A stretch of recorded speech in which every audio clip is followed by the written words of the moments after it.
The importance of candle close at key levels. The candle close is the most critical element in technical analysis at key levels, support/resistance, as it reflects the final consensus between buyers and sellers for that period. While wicks show intraday attempts, probes or rejections, the close determines what actually holds, filtering noise and confirming true intent. Why the close matters. Confirmation of intent. Until close, patterns can flip. For example, apparent breakout reverses into a rejection wick. Filtering fakeouts. Brief breaches often fail. A decisive close beyond the level, strong body, avoids traps.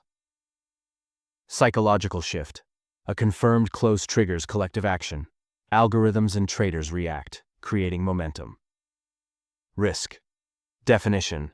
Use the candle's low/high, for example below a bullish close, for logical stop losses. Rejection versus confirmed breakout.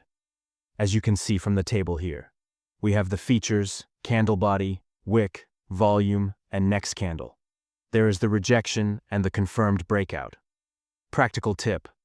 Higher time frames, 4 hours/daily. Amplify signal strength. Larger participant consensus reduces noise/manipulation compared to lower frames.